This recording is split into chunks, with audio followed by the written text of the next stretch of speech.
really lucky and you're here right on the right day, you can clamber up in the ice and pick up the object exactly where it melted out. A mysterious story of ancient humans is melting out of the ice. This type of artifact, this is going to be more than 1,000 years old. In northern Canada, the frontier of archaeology and climate change. We're not getting just the stone, we're getting the whole weapon. And we were absolutely flabbergasted.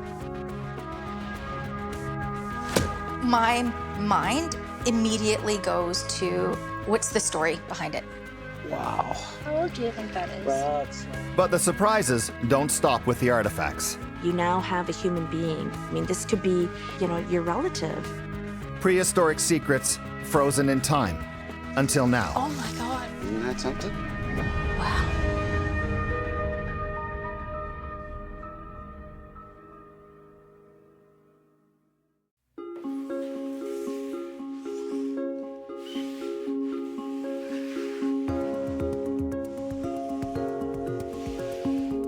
In a government lab in the Yukon, a collection of ancient hunting tools that holds the secrets to a missing chapter of human history.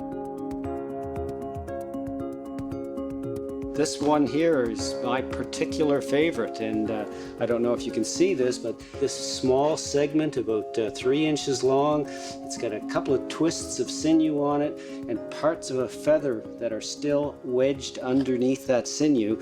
This is actually the piece that started the whole ice patch phenomena.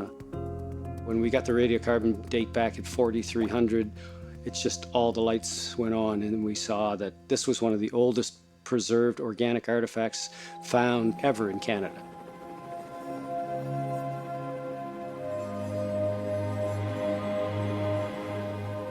Organic artifacts, that's the key. Wood and feathers and sinew that otherwise would have rotted away centuries ago. Instead, they were preserved in the southern Yukon's ice patches. But what is an ice patch anyway? And how is it different from a glacier? We've lost about 10 square kilometers worth of ice. The really big difference is that glaciers move. For ice to move, it needs to be about 30 to 40 meters thick, so roughly 100 feet or more. And when the ice is that thick, because of its own weight, it deforms under its own weight and it starts moving. So in the 1960s, they had a little kind of research camp up here. Behind us, we have a crashed Cessna aircraft. This crashed probably about 50 years ago. When I first worked here about 10 years ago, it was about a kilometer up glacier from here.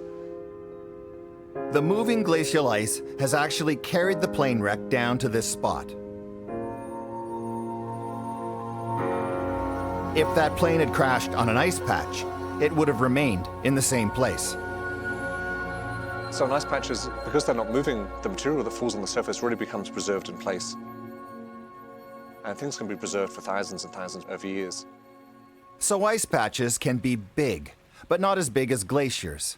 And they've been sitting in the same place for thousands of years. That is, until now.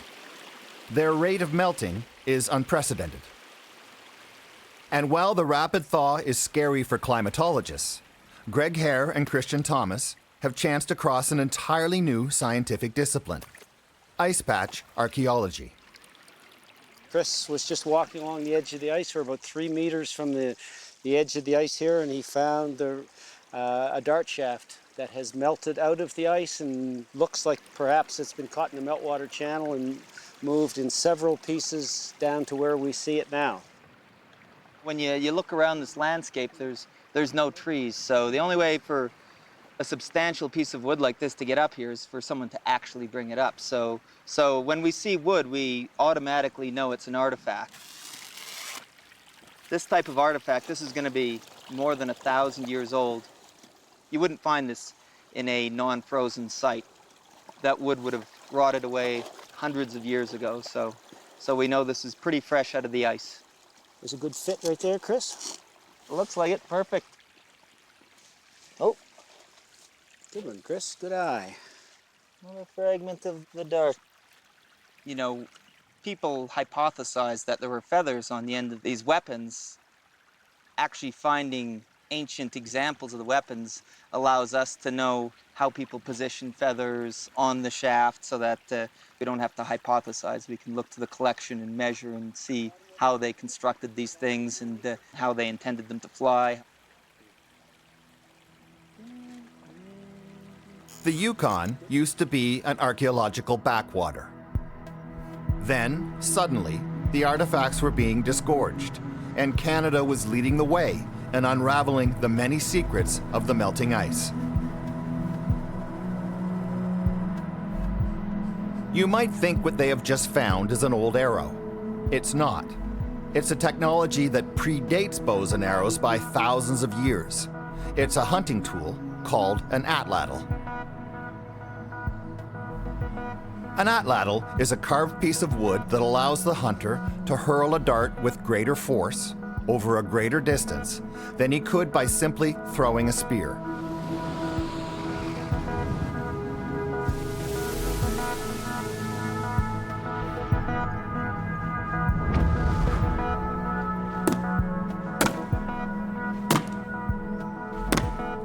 This is where members of the World Atlattle Association meet to compete and see how well they can compare to other throwers. There are actually atlattle leagues around the world, but most of the best dart throwers are here. Ryan Grossmeyer is an engineer at the University of Missouri. Grossmeyer has taken the dimensions of those ancient wooden atlattle shafts found in the Yukon and made exact replicas to study how effective they were as hunting tools. These are all accurate replicas of individual darts that have been recovered from ice patches on mountaintops. When they're thrown, atlattle darts have to flex a lot to fly properly. The dart shafts wobble wildly in the air from the force of the throw, but then, amazingly, find their mark on the target. The feathers are important for keeping the dart flying straight. When you apply force to the back end of the dart, it can cause the dart to spin around like this. The feathers are what start the dart spinning and cause the back end to stay behind the front end. Otherwise, you can have the dart spin around in flight. These darts from the Yukon are actually very sophisticated. They are more sophisticated, in fact, than any modern dart that modern competitors are throwing. This would have taken a lot of time to do with stone tools, but I think it was integral to how these fly accurately.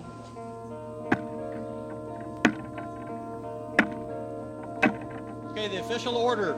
In terms of accuracy, there are competitors here today who can easily hit a dinner plate-sized target from about 20 meters. Ryan Grossmeyer. And that's definitely accurate enough to take down something like a caribou or any kind of deer.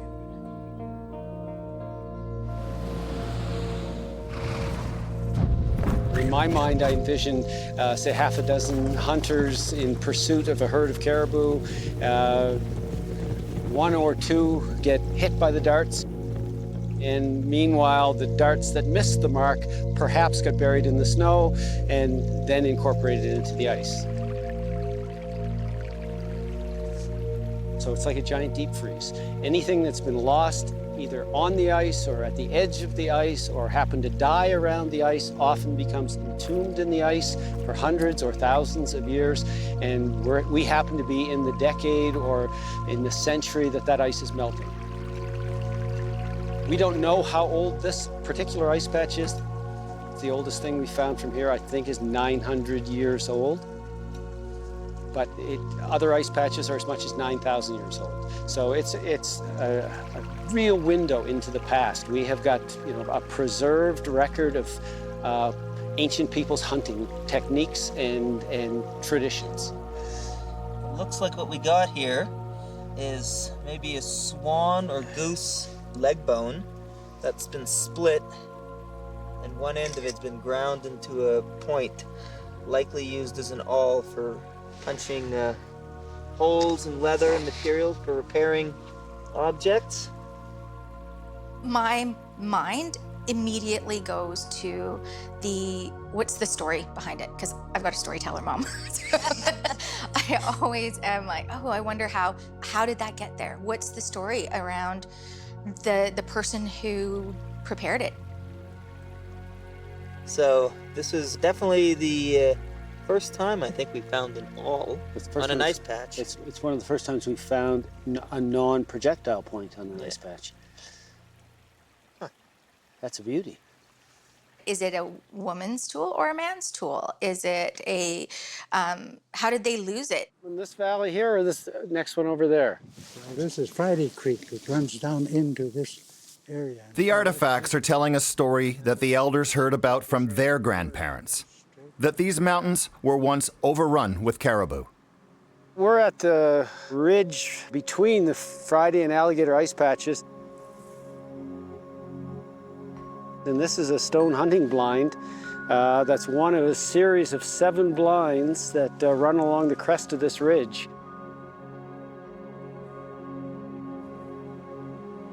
And I first came here in about 1999, and Art showed us where these blinds were. When did you first know about these blinds, Art? Oh boy, I can't.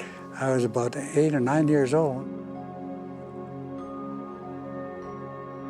Let's assume there were people behind each set of blinds, and the caribou or sheep would go through them, and then you'd shoot them with your arrow or your dart.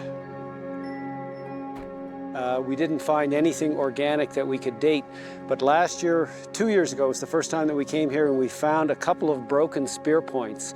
And from our work within the ice patches, we know that the spear points were used right up until 1,200 years ago, and they were replaced then by antler arrow points. And because we've got spear points right next to these blinds, we know they're older than 1,200 years old. Were there a lot of caribou up here? I don't know why, but they disappeared from this area in 1898. Because you ask the old timers about the caribou, they'll say there were so many caribou in those mountains back there, you think the whole mountain is moving with caribou. And the shit in these snow patches proves it. See all those dark streaks in the ice? That's all caribou dung. And when caribou biologists first found it in the mid-90s, it was stunning news. No one knew how it got there, because as far as anyone knew, the herds had disappeared a century earlier.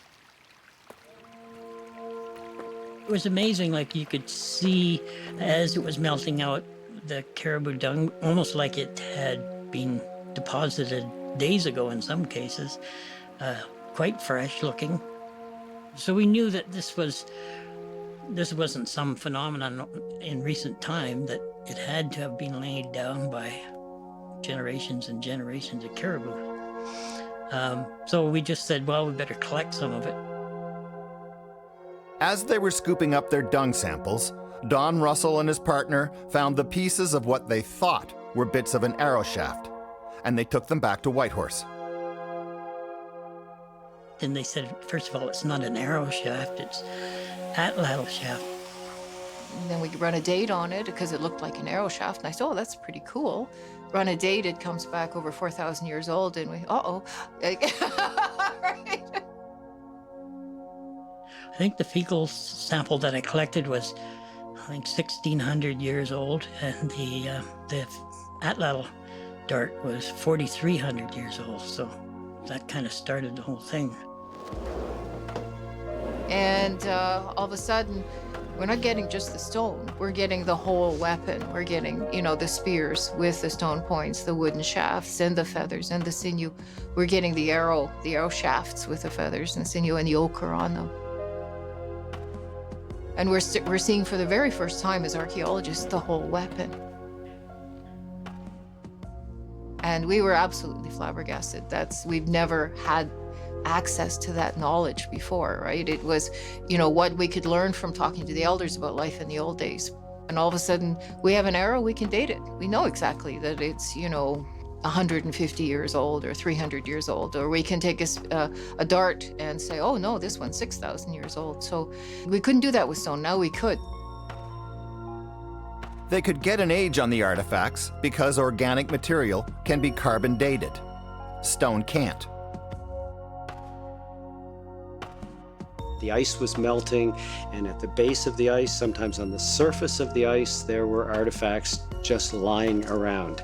And it was amazing that summer of 1999. It was every day the helicopter would come back with new, amazing artifacts that nobody had seen before.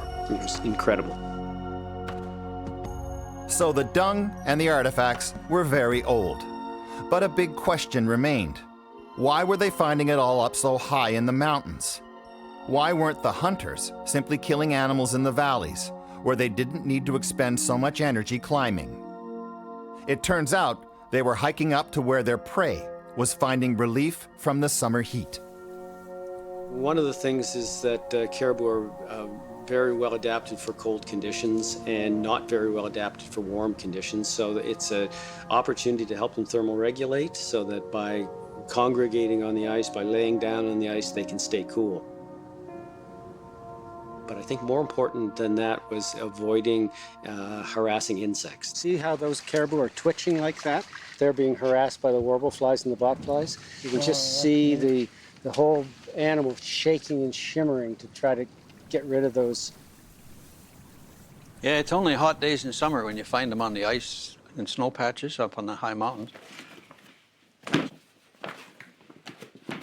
We went up to an ice patch to get some water to drink on a hot day, and a big mountain caribou came right up to us. Yeah. And he didn't see us. His eyes were drooping and his tongue was hanging out. He was hot and he was bothered, and there was a cloud of flies. The warble flies is like a bee. It looks like a bee and it buzzes around like a bee and drives them nuts, but it doesn't bite them. It lays eggs on the legs, on the fur. As they hatch, a little larva would drill into the skin and go through the bloodstream up to the back. And then they just leave a nice little hole, which is okay. On a fur, you can't see the holes. Right. But on a piece of leather full of holes, not very many people can appreciate that. When they get onto the ice, those insects stay off to the sides. They can't fly. They don't congregate around the caribou. So the caribou get relief when they're on the ice. And then it's a question of if the caribou is 20 meters away or 40 meters away, can you hit it with the dart? Can you shoot it with the arrow? Do you have to get closer?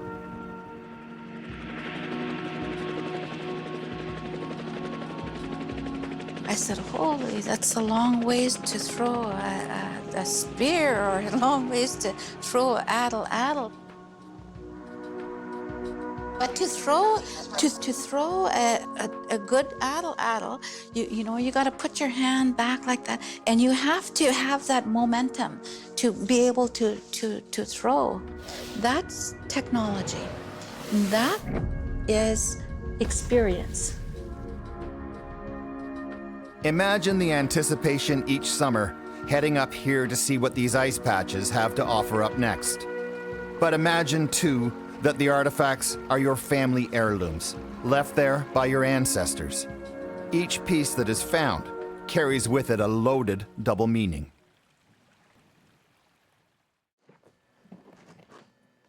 This is one of our, I suppose, most illustrious artifacts. It's a moccasin that was found at the Gladstone Ice Patch a number of years ago, and it was only through the efforts of our conservator that it was determined that it was actually a moccasin. She spent hundreds of hours conserving this material. She said it was like working with wet toilet paper, trying to put this on a mount and get the right shape and everything, and it slowly emerged that this was a moccasin.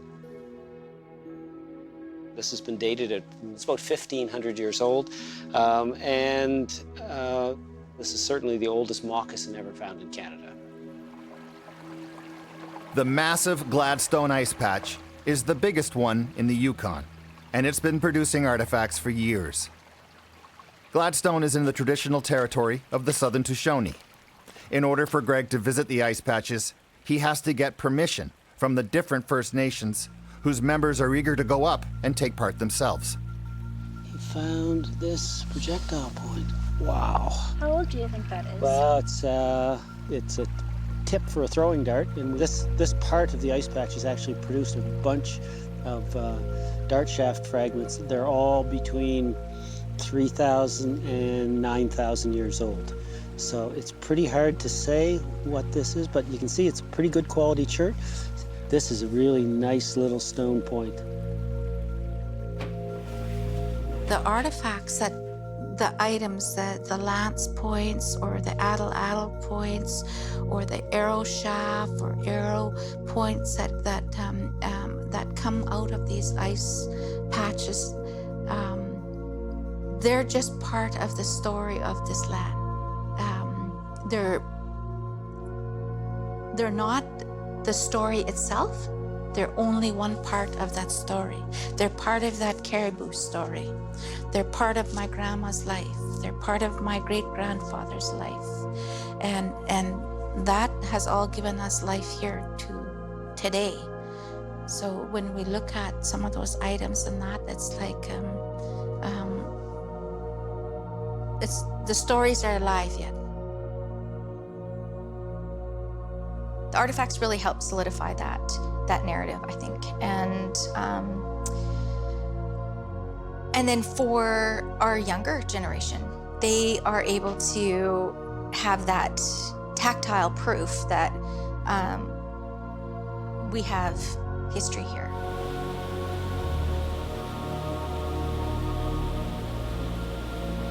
Tactile proof.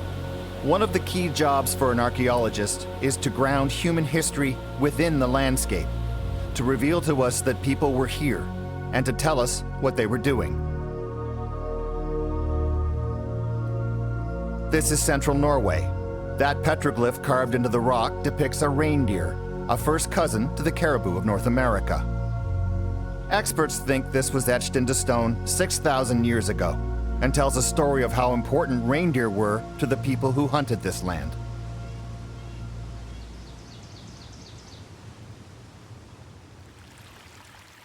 Past the tree line, up in the Dovre Mountains, the ice patches look incredibly familiar, just like the Yukon. They, too, are melting, revealing their own secrets. These really, in Norway and in the Yukon, these high mountain alpine locations are removed from the villages and the town centers and places where archaeology is usually done, and have not been very well investigated. And now for the first time we're seeing the importance of the margins, and we're seeing just how adventurous and how comfortable people were at high elevations. There's one piece of shaft here. Oi. This one is hard to say. Could be 800 years old, could be until about 300 years old, somewhere between it. Martin Callanan is an Irishman who studies ice patch archaeology at the University of Trondheim. This spot lies between central Norway and the coast, and it was heavily traveled by people we now know as mountain Vikings. In the Middle Ages, in the late Middle Ages, they really started to use this place a lot. And I think it has got something to do with it is relatively close to the village, or to the village at that time. And that this was their local snow patch in a way.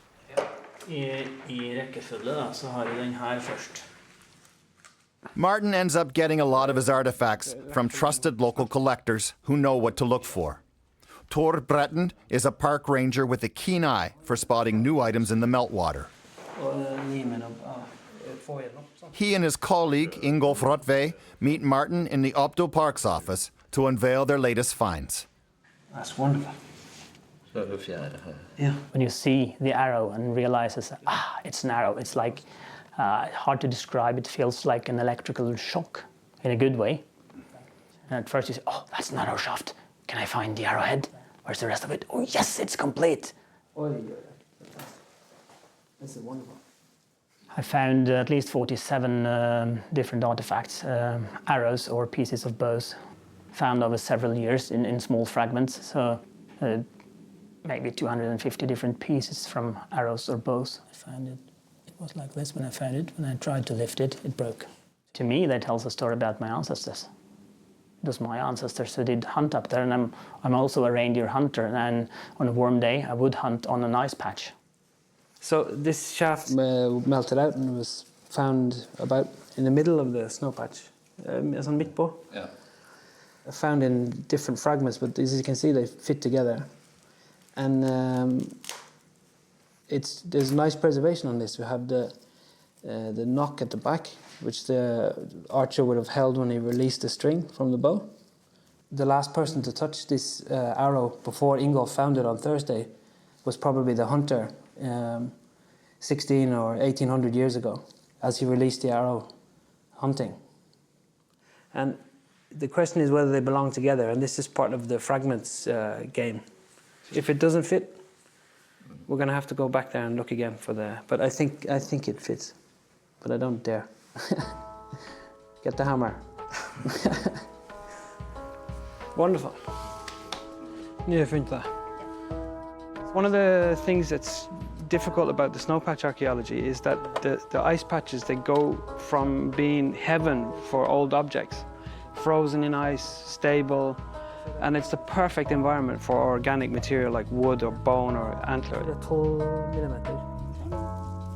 But the moment the objects come out of the ice, then it becomes hell, because then it's very important to get to secure the objects straight away.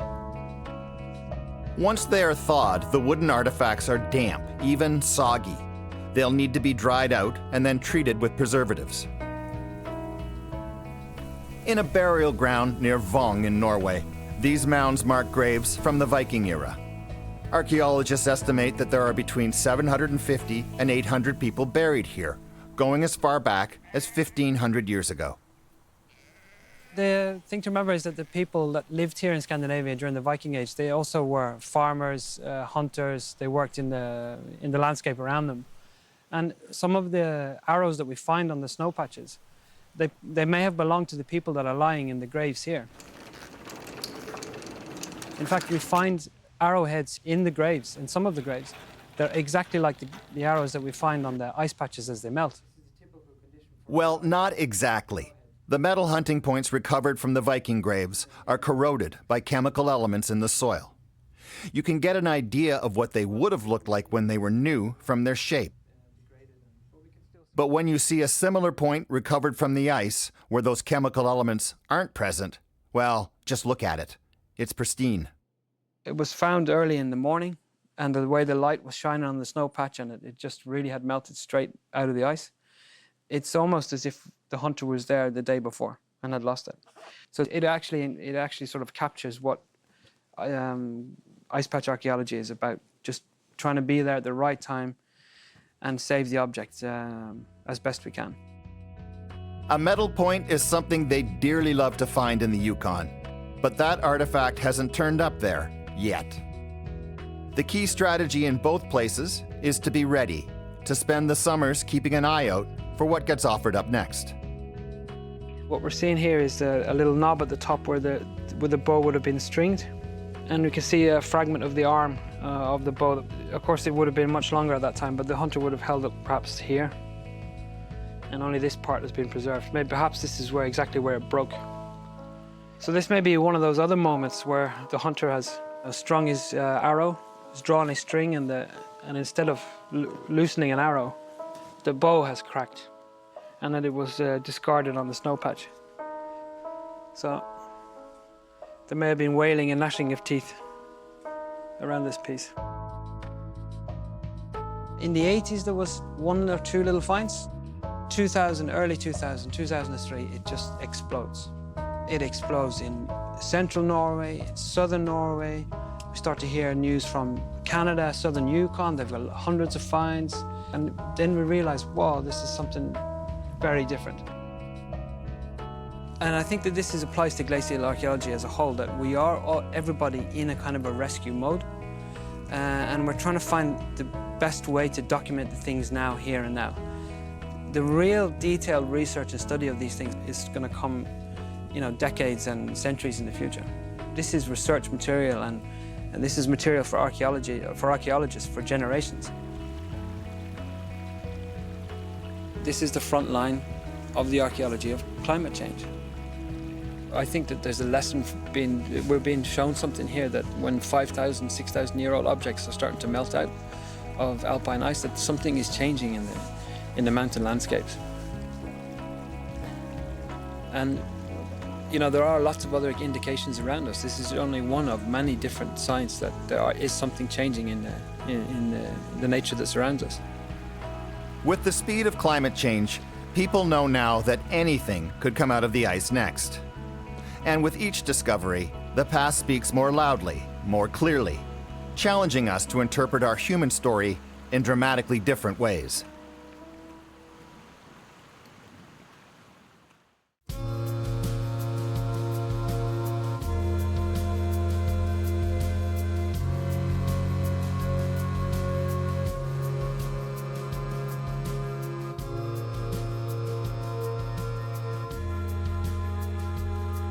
The significance of finding even bones that you're not sure if it came from last year's hunt or 40 years ago the hunt is that the ice that persists up here preserves everything.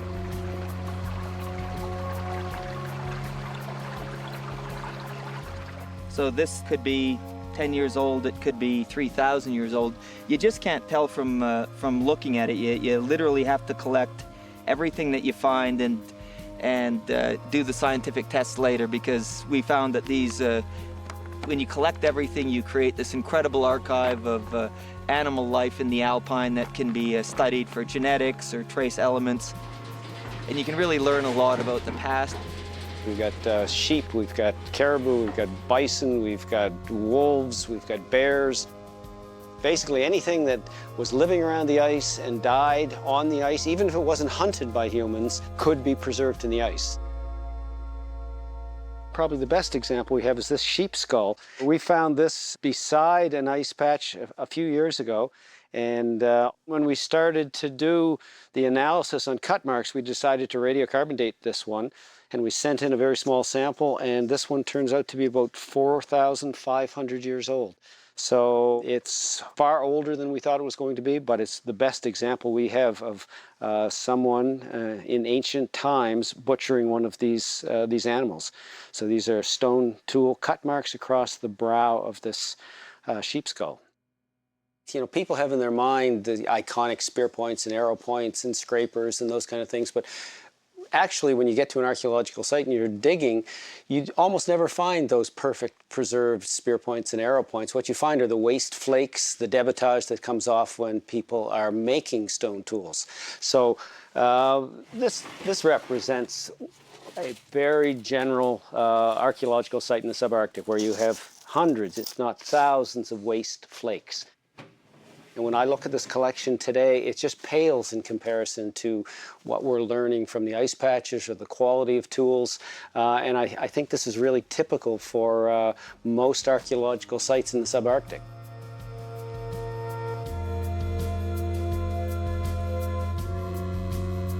We're at the Gladstone ice patch, and Sheila just found another stone spear point.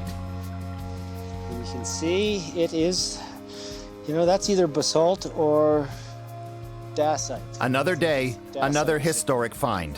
Yeah, it's within that range. This time, it's the stone hunting point from the tip of an atlattle. You're getting a better, your eyes starting to get trained. Greg Hare is with college student Nansana Murphy, a member of the Champagne-Eshak First Nation. Yeah, it really stands out, the colors. And with anthropologist Sheila Greer. And you can shape it. The old people knew what they were doing. They chose rock that they could shape. I have seen somebody personally pick up a stone tool and go, "You mean this is made by my ancestors?" And you go, "Yeah." I don't know, it's crazy. I love it. It's so cool to know that this has been here for like hundreds of years and you're just seeing it now. For much of the 20th century, the residential school era cut First Nations children off from their relationship to the land. I was 5 when I was taken from family and that here. I don't know if people really realize what kind of impact that had on communities. The discovery of that first artifact in 1997 coincided with the Yukon native culture beginning to find itself again. Hardly anyone was doing traditional carving, and there were no traditional dancers like the Dakakwan troupe. Now look. Preserving culture and a connection to the land are one and the same. For those young people now that are going to be the caretakers, they're the ones that are going to look after the land, they have to know where they come from.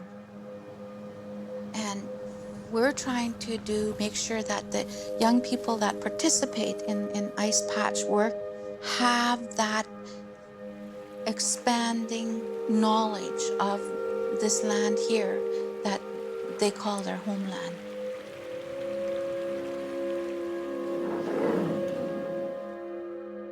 Like you can feel it viscerally right through your body when you're picking up a piece, and it's like, whoa.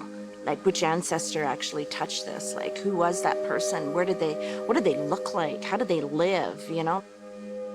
It's not just an artifact. It is a piece of who you are. 20, 25 years ago, no kids in the Yukon would have known what an atlattle was, or a throwing dart. And today, if you go around to almost any school in the Yukon, all the kids know what a throwing dart is or an atlattle is. They know how to make them, they know how to throw them. And that's a cultural shift that has just taken place in 20 years. The early ice patch discoveries also coincided with the Yukon First Nations signing their land claim agreements. It gave them power, and it gave them a say in how heritage would be handled and interpreted. And then, in 1999, this happened. Some sheep hunters in northern British Columbia, just across the border with Yukon, found a body melting out of the ice.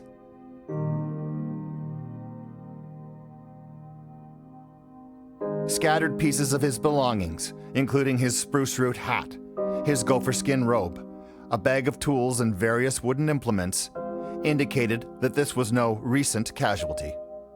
You now have a human being. You now have a relative. And that really struck home to the community. And, you know, like, you want to know who this person is. You really want to find out. I mean, this could be, you know, your relative, and you really need to know. It's beautifully made, not just finely made, it's gorgeous. We really had to get into the driver's seat. We really had to, as a First Nation, we really had to get control.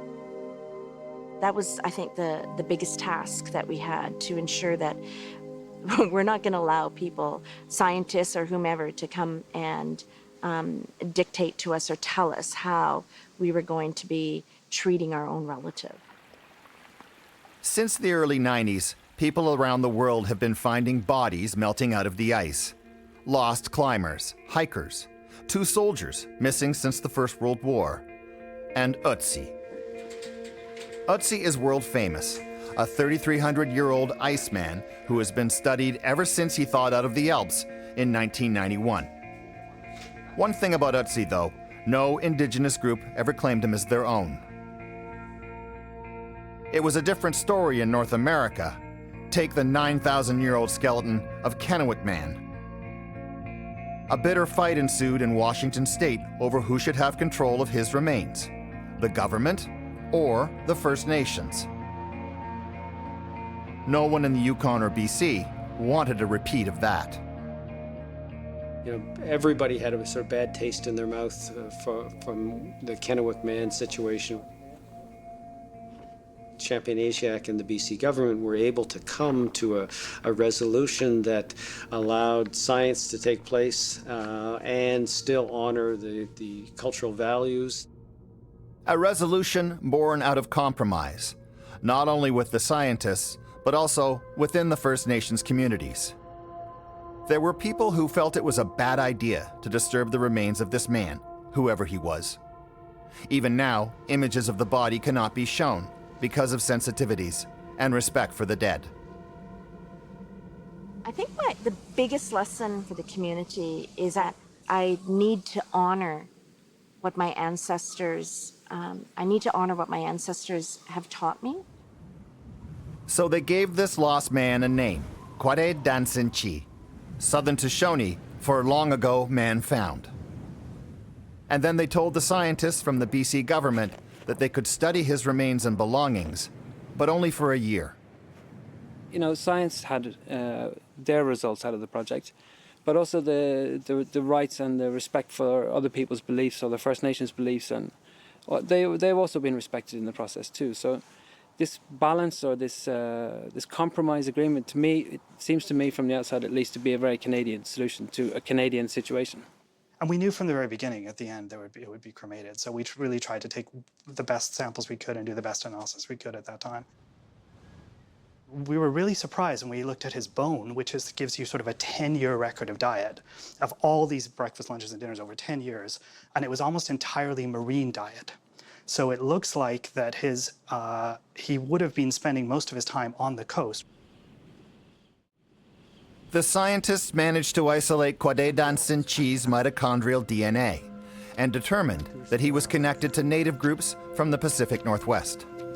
See feathers here. I mean, given the radiocarbon dates suggest that, he's somewhere between 200 and 300 years old, it makes sense that he would be related to people. And that was the height of the trade between the coastal Tlingit and the interior Athabascans was in that period of time. So people were back and forth a lot. For many people, that was a really profound discovery and made the importance of Quade that much more significant.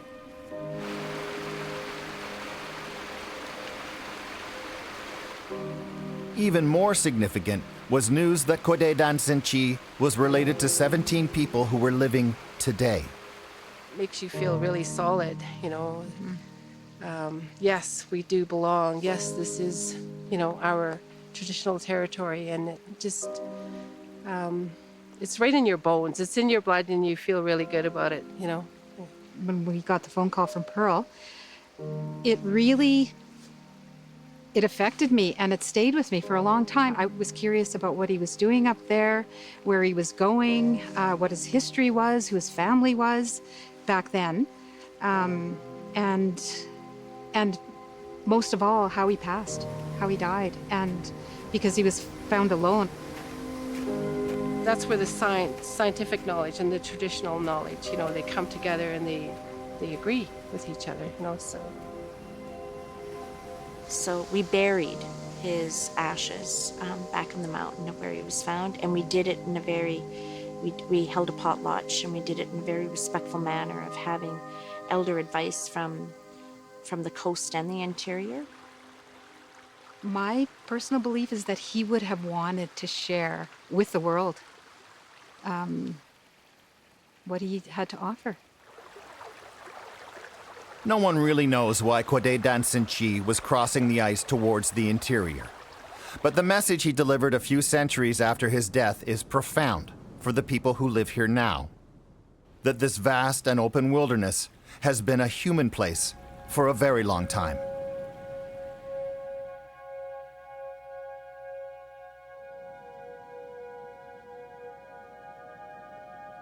Huddled into an overlook at Snøhetta, Norwegian hikers learn about the animals up in their local mountains and how ancient hunters headed up to the ice. But the story gets more complex in the traditional territory of the southern Sami people. They were reindeer herders, and their history here goes back thousands of years. Martin Callanan is just laying the groundwork to start searching the Sami ice patches. No artifacts yet, but it's early days.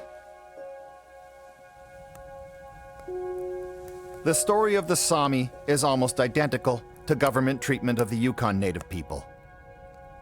So they had a really strong policy making the Sami children go to boarding schools, had to speak Norwegian, and they only learned Norwegian in schools, and they had teachers coming from the south being teachers in this area, and it was forbidden actually to teach in the Sami language. Ice Patch Mountain. So these Sami are hoping archaeology can help them reclaim part of their culture. I think that there will come older things in the ice that we haven't seen before. And I think this kind of findings will be a way to establish that prehistory and say that this is what happened. It will be a way of reclaiming history. I think it would be very important to have something to say that look, this is my story. The story in this area is long. It's a multi-ethnic context. It's not the one group over the other. That is part of the job of archaeology, is to help to add the past as a quality to our life and try to weave in the past in our present. It doesn't really belong to one or the other group that are here today.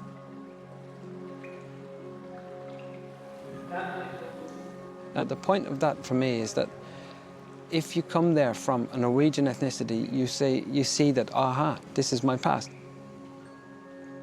But it's also important to remember that Southern Sami also reach back into the past and say, aha, this is my past too. And they have the same feeling of belonging and the deep time to this landscape as the Norwegian visitors have as well.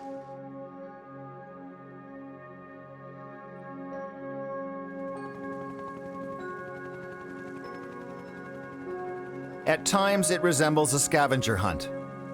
Over a good Yukon summer like this one, the discoveries just keep on coming. Okay, so we got 3 pieces of an arrow here. It's kind of interesting because these 2 broken pieces, one's the small end, so that's going to be at the proximal end of this arrow, and the other piece beside that is probably going to go at this side. Yeah. So let's just see what we got here. It is a lovely straight arrow shaft. Put that back and let's see what these other pieces look like. Oh, look at that. That's the knocked the end knocked of the end. arrow. That's a beauty. Nice, nice, nice, nice, nice. Oh, really nice. I'm not exaggerating to say that most archaeologists would die and found they'd gone to heaven to be able to find something like this. Not just archaeologists, you know. The arrow. Anyone. Have a nearly complete arrow. The opportunity to find something like this that's just melted out of the ice after 1,000 years. It's incredible. Greg Hare's team has learned that even the most inconsequential looking ice patches deserve attention.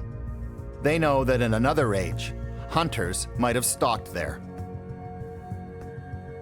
It's one of those things that you would never have predicted, like when you're at university and you're studying things, you would never predict that the opportunities within archaeology would change so dramatically that you'd be involved in something that is kind of redefining the discipline. I'm just gonna take some video of the context here. Greg Hare is going to remove the artifact and we'll see what we got here.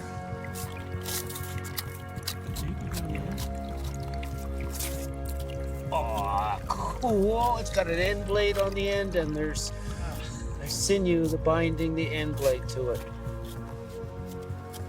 Wow. A massive copper point attached to the end of a caribou antler arrowhead. With feathers. Is that a feather? All right, see what you got. Okay. It looks like it could be another stick. It has that general shape. What do we got here? Oh my God. Yeah. Oh my God. Isn't that something? Wow. Yeah. That's amazing. Isn't that something? Oh my goodness. Oh, it's perfect. It was seeing the full barbed antler point with a copper end blade. That's something we haven't seen before here in the Yukon. It's just a perfect piece. And yes, we finally have one. Oh my God, that is stunning. Isn't that is something? Just beautiful. Wow. This is our new poster child. It is. It has just been elevated to that. Look at this. The craftsmanship of this copper hunting point, attached with sinew to a barbed antler, is astounding. When the team ran carbon dating tests on it later, they found out it was 850 years old. Further tests showed that the point was processed from local copper nuggets, so the metal was not an outside trade good. Whoever lost this lost not just a weapon, but something of value, perhaps a talisman. There's an amazing story here, embedded in just this one piece. Bit by bit, the ice is giving up its secrets. We've only got one chance at this, you know. 10 years from now, Many of these patches may have either melted out or the artifacts that were present have melted out and they're gone now. So we've got this one opportunity and we're trying to make sure that we don't miss that chance.